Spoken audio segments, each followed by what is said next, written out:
The Chui Aviation Business Podcast.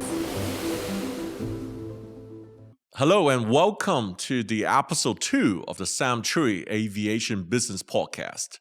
Our guest this month is Adel Mardini, who's the CEO of one of the most well-known business aviation company, Jetex, an FBO operator. Well, he's actually going to share with me later a very interesting phenomenon and about aviation is not only going south at the moment, there are some interesting rising perspective in business aviation. Boeing has announced recently they will stop producing its iconic 747 jumbo jet in 2022. We have seen so many airlines like British Airways, Qantas, KLM have retired their 747 fleets early. And I was on one of the very last BA, KLM, and also I was with Qantas on their last 747 into the Mojave Desert, have a personal, very emotional farewell. It's worth mentioning though, Boeing believes the 747 freighter will continue to play a big part in the air cargo market for another decade to come. Frustratingly for Boeing, the 747 smaller cousin, the 777X, you could call a mini jumbo, has been delayed. The launch customer, Emirates, would now receive the first 777X jets in 2022, a year later than previously announced. However, there are also some good news from the US manufacturer. The FAA has finally issued Boeing with a list of fixes on the 737 MAX, which takes the grounded jets a step closer for flying again. It begs the question though, could we see the MAX flying again before 2021? While Boeing said they have restarted the production of the MAX, they only plan to make 31 737 MAX per month by 2022. That is roughly half the output rates planned before the jet was grounded. At the time, they were hoping for 57. So Boeing has disclosed a $2.4 billion loss in the quarter ending 30th of June.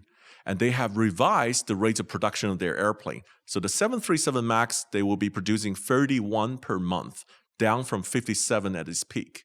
For 777 and 777X family, they'll be only producing 2 per month, down from the peak of over 10 per month. Also for the 787 Dreamliner, they will be producing only 6 per month, down from the peak of over 10 per month. Airbus has also announced that they are cutting production of their wide-body A350 jets down to 5 a month. That is down from 9 to 5 after reporting a second quarter loss of $1.4 billion in the wake of coronavirus pandemic. There are some good news on the horizon. The global air travel market is starting to recover. Moving on the news to the Middle East recovery, the latest data from IATA estimated the air passenger traffic in the Middle East region has dropped 56% this year and will not return to the pre-pandemic level until 2024. Previously, they were forecast to return by 2022. The airline region are forecast to lose $4.8 billion over the year. However, the global air travel market is starting to recover. There are signs of recovery. We have now seen all 3 big Middle East players, Emirates, Etihad, and Qatar Airways, are operating a network that is way over 50% of the size of its pre-pandemic network. Emirates has again deploying their A380 iconic airplane to London, Paris, Amsterdam, Cairo, Guangzhou, and Toronto. There are further upbeat news about the Middle East low-cost airline market. Air Arabia Abu Dhabi is a joint venture between Air Arabia and Etihad Airways, started operation from 14th of July as the UAE's latest low-cost carrier. The first flight was from Abu Dhabi to Alexandria and Sohag in Egypt. Now, they were operated by initial fleets of 2 Airbus A320s. Meanwhile, it's full steam ahead for Wizz Air Abu Dhabi, which will be launching the Abu Dhabi operation in October this year. Now, Wizz Air Abu Dhabi has the potential to replicate the success of its European counterpart and expand a fleet of 100 aircraft in 15 years.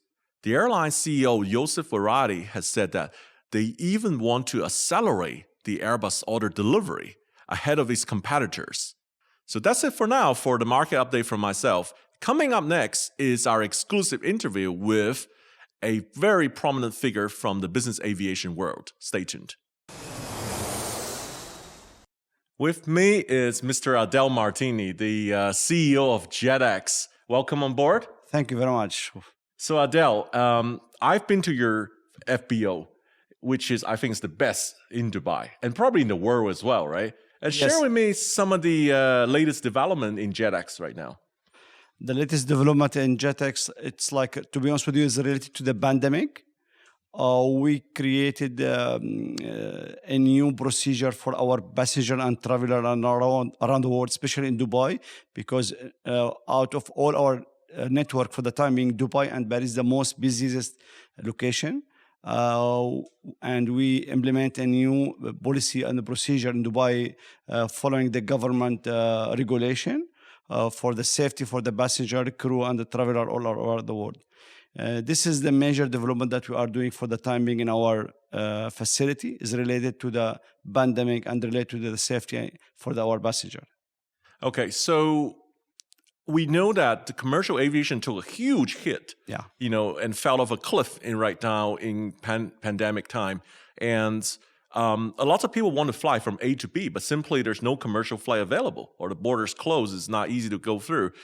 Has that actually benefited or increased the level of activity in business aviation? Depends on the latest static. There was 5% growth in July globally in the chartered business. I'm talking about like Dubai itself. We had almost 200% growth in Dubai for the private aviation for the month of July this year compared of July last year.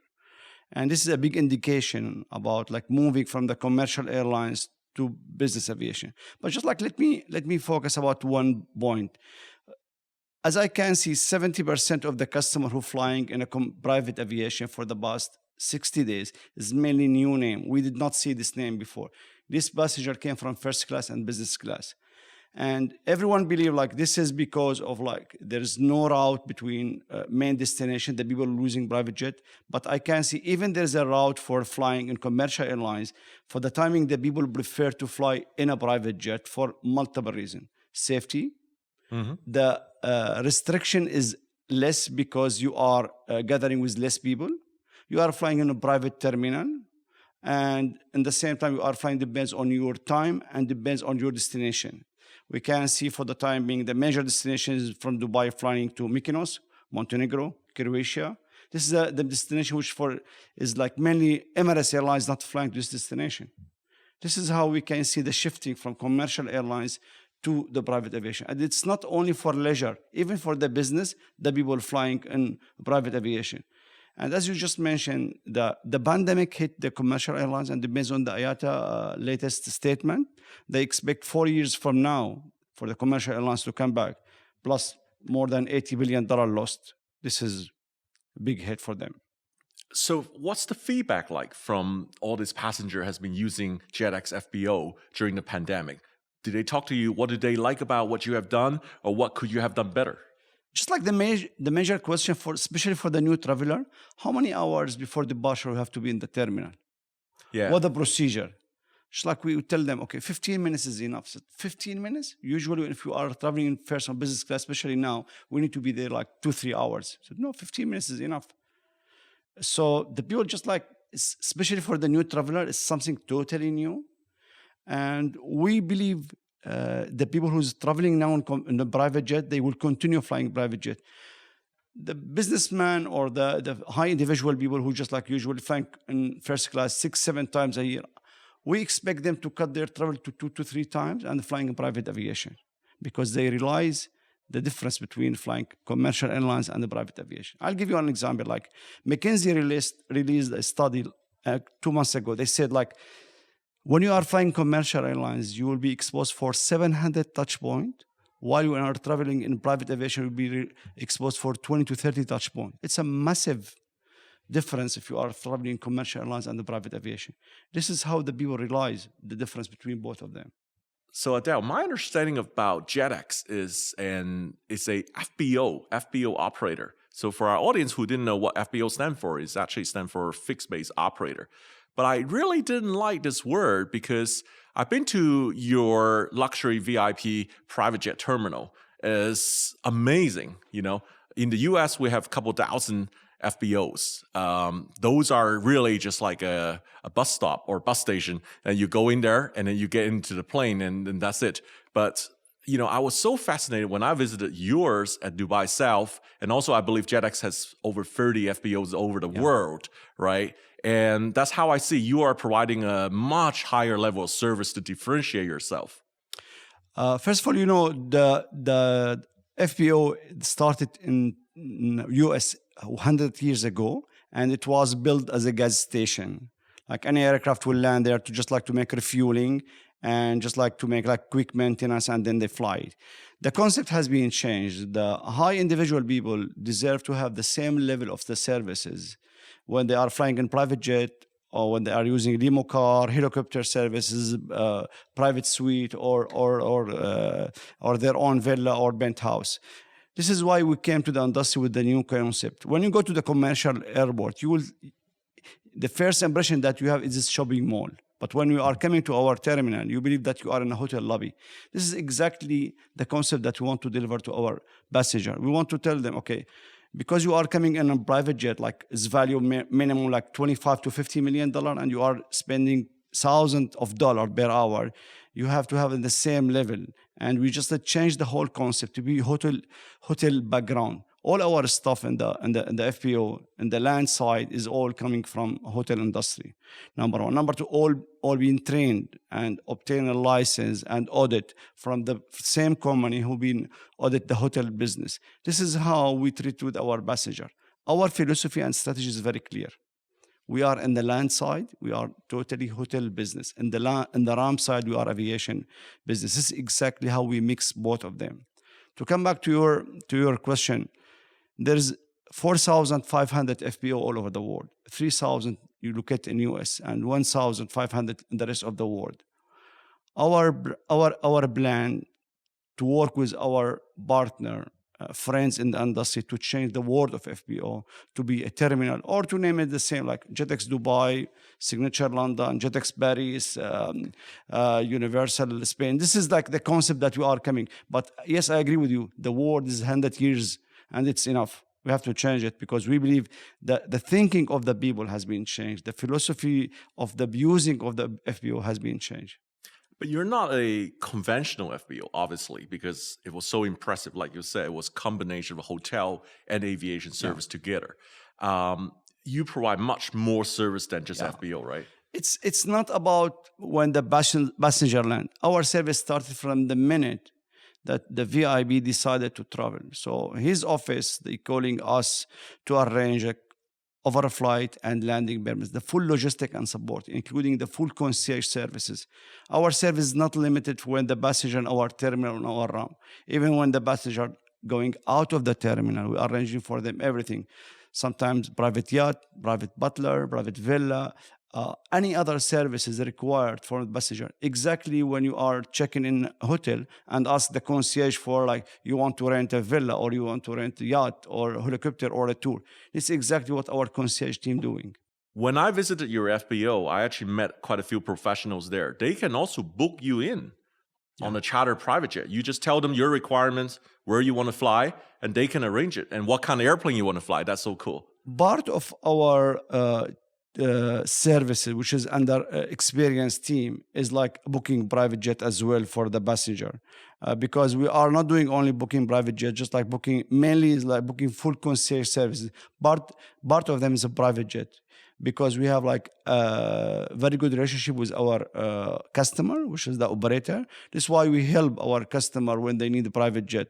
But private jet for us, like chartering the jet, is like is a part of the service that we are doing in the company, and this is one of the major service that's in our experience team.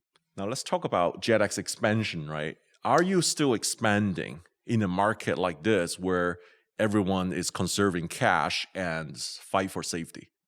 We believe this is the best time to expand in the private aviation, because all the research and the study indicated about the growth of the business aviation for the coming 5 years. IATA indication about the commercial airlines recovery, which need 40 years. And we expect the business aviation will grow for the coming 4 or 5 years. As I just mentioned, 70% of our customers coming from first class, and I don't believe these people will come to the first class again, at least for the coming 4 or 5 years. So to answer your question, yes, this is the best time to invest in the private aviation because we are pretty sure this market will rebound quickly, and we expect this industry will be one of the first industry will rebound and come back quickly. We plan to make announcement this year for another 3 to 4 FBO. Depends on the contract that we are. We are in the middle of negotiation for the expansion. We are targeting Asian market. We don't have a presence yet in the Asian market. Hopefully, we'll come by end of the year, November or October, with a couple of announcements in the Asian market. Plus, we are working very hard to have like more slot in European market because we are very strong in European market, especially in Paris. Paris, the most busiest airport in entire Europe, and we are so proud to achieve 20% share market. 19 to 20% share market of Paris for the past 10 years. And we maintain this share. And this is a big indication how our customer trust the level of the service that we have. So yes, we are expanding more in the European market. Middle East, we have our station in Dubai, which is so proud of what we achieved till today. We have Muscat, Salalah. In Africa, for the time being, we are in Abidjan and Morocco. We keep expanding in the rest of the location. I will highlight about what's the challenge in our expansion. Always the slot. We wait almost 10 years for Dubai South to open to have like slot and to start operation Al Maktoum Airport in order to have our slot. We wait till Oman to open their new airport in order to have a slot. Marrakech is the same. So our expansion is mainly related to the expansion of the real estate in the airport itself.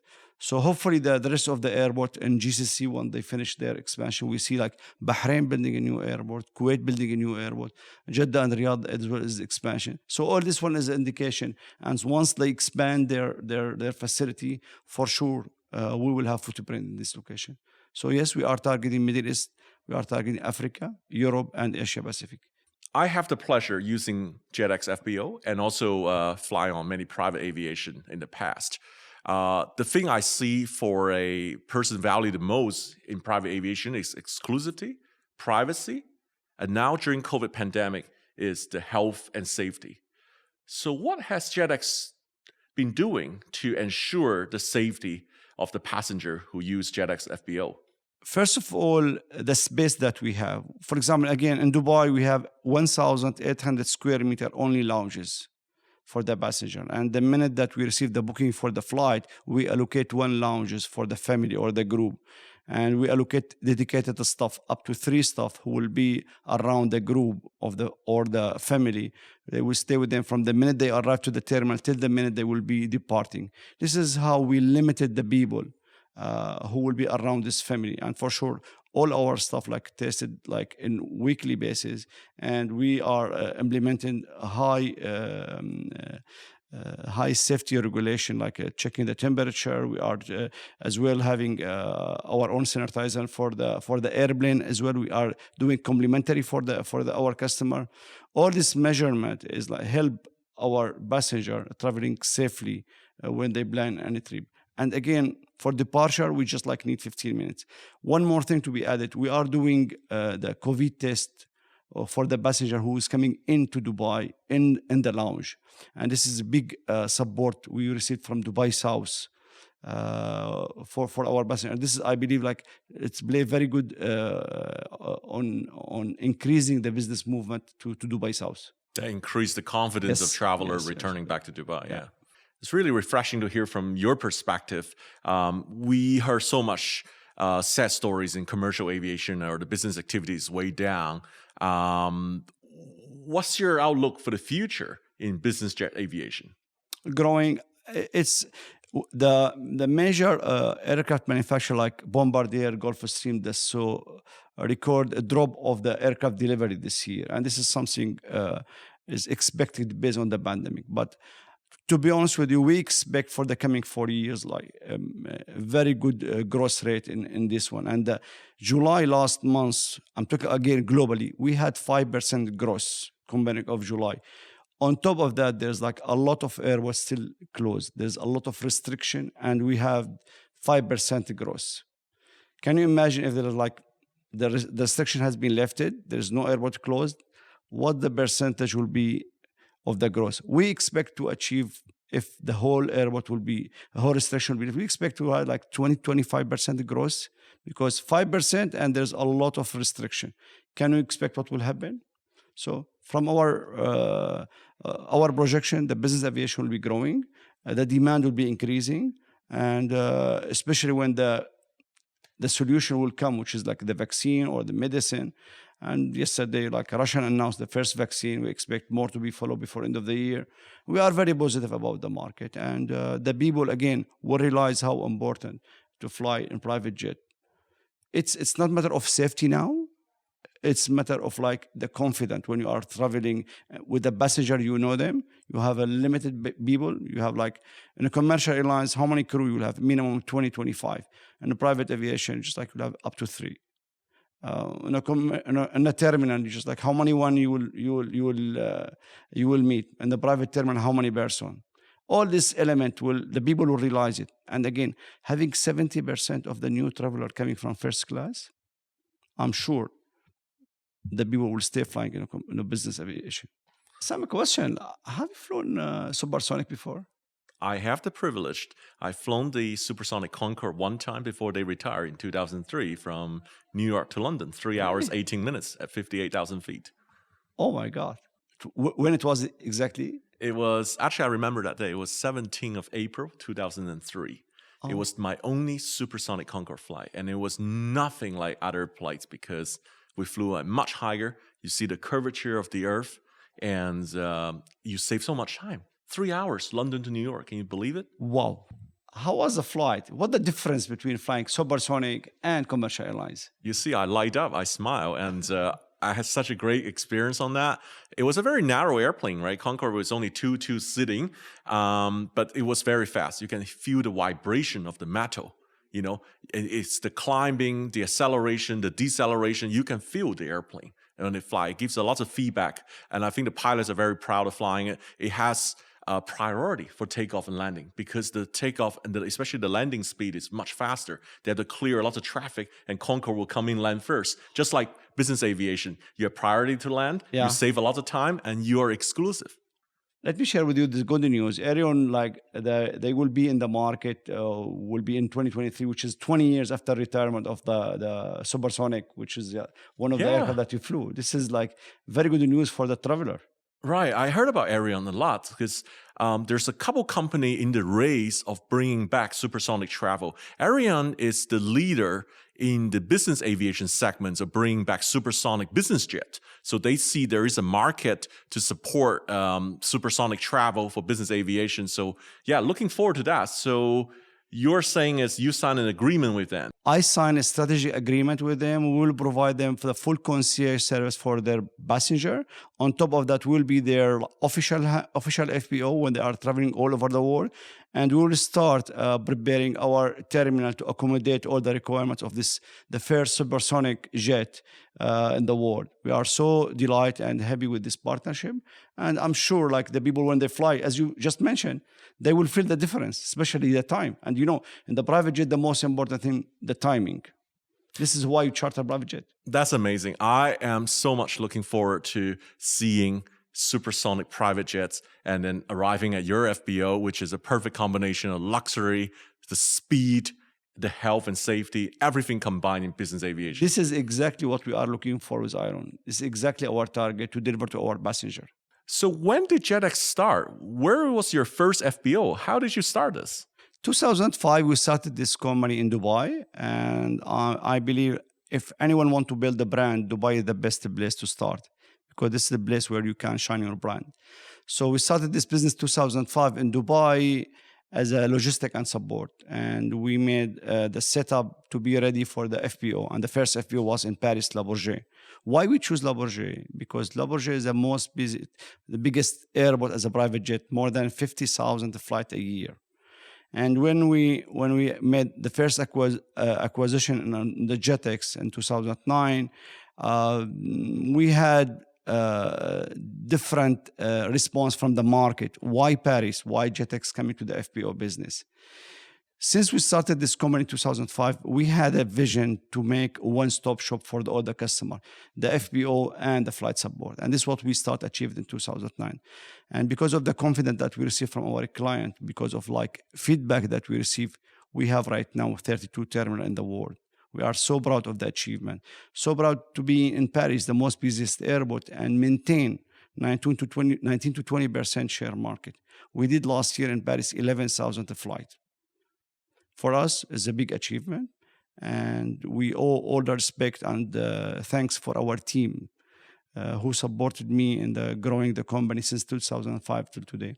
We are here in the market. We want to grow more. We are hungry for more acquisition for the time being, because again, I want to focus about one thing is very important. This is the best time to grow in the business aviation, because the coming 5 years is the best 5 years for the business aviation. Adel, it's been a pleasure speaking with you today. And just between us, I want to let you know I am now learning how to fly as a pilot. So Wow. My goal next time is to land at your FBO and use your private jet facility. With my pleasure. It's very good news. I'm so happy for you. And I hope that I will share you the airplane as well. You'll be the pilot. Yes, let's fly together. Pleasure. Thank you so much for your time today, and I hope to see you in the future. Pleasure. Thank you very much. Thank you for hosting us, and looking forward.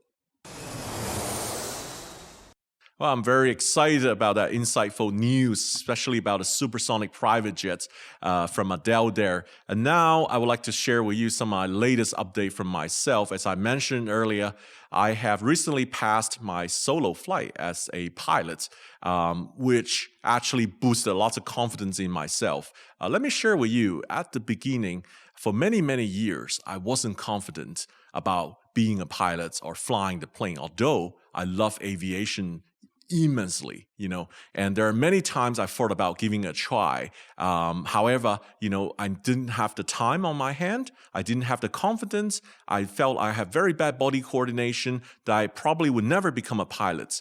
It is during the COVID pandemic, I finally have a lot of time in my hand, and all the travel was stopped and canceled. So I have all this time on my hand. I decided to go out to learn how to fly. And after I've been flying, I just realized that I can actually do this. I can actually become a pilot.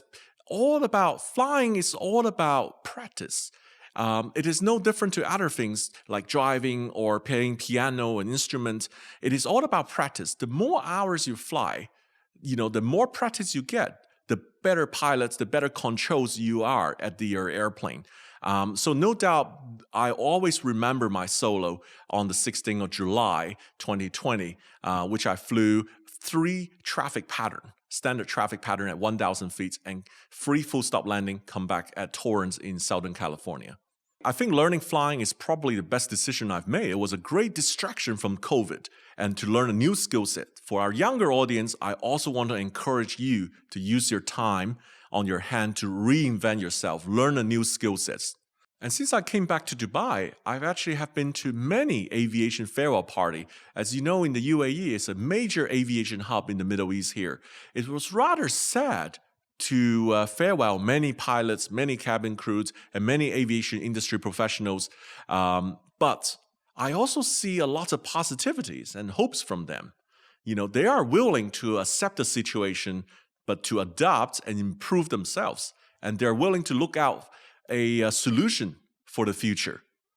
I think it's not goodbye for aviation for most of the people. Aviation industry and airline is very cyclical.